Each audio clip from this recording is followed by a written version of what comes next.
রাধে রাধে বন্ধুরা। তো দেখো আজকে বিকেলে একটু তোমাদের দেখিয়েছিলাম যে উঠানে যে গাছপালা, ওখান থেকে হচ্ছে কিছু আলু তুলবো আমি আর আমার ভাই। তো চলো স্টার্ট করি। তো দেখো আমি এখানে কী কথা বলছি আমি জানি না, তো চলো স্টার্ট করি। তো এই দেখো প্রথম থেকেই শুরু করি, এই জায়গাটা দিয়ে শুরু করব। আর আমি কিন্তু এই দাওটা দিয়ে করব না, জাস্ট আমি আলু তোলার পর একটু ঘুরে দেখবো, ওই জন্য এটা এনেছি।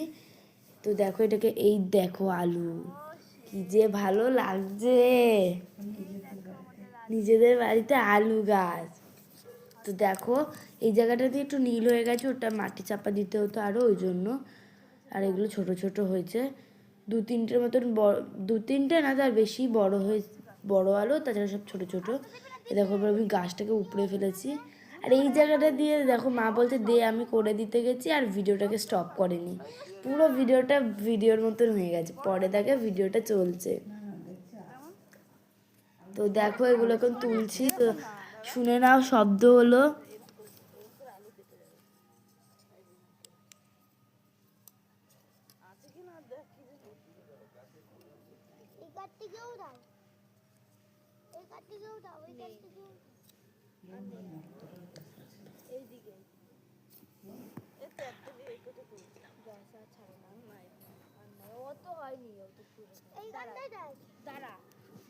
এই দেখো এবার লাস্টে দেখো মা আবার ভিডিও করতে গিয়ে দেখে ভিডিওটা অন ছিল।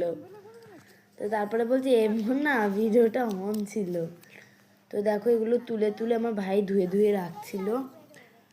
অনেক কটাই আলু বলতে গেলে বেরিয়েছে। দেখো এখানে কোন দিকে যে ভিডিওটা করে রেখেছে ভগবান জানে। এ দেখো আমি তুলেই যাচ্ছি আলু, হাত ব্যথা হয়ে গেছে। শিকড় মিকড় দিয়ে দেখছিলাম, যেহেতু মাটি শক্ত, কোনটার মধ্যে আলু জানি না। এরকম বাবা আমাকে একটুখানি সাহায্য করছিল আর আমি আলুগুলো তুলছিলাম। দেখো কত বড় বড়,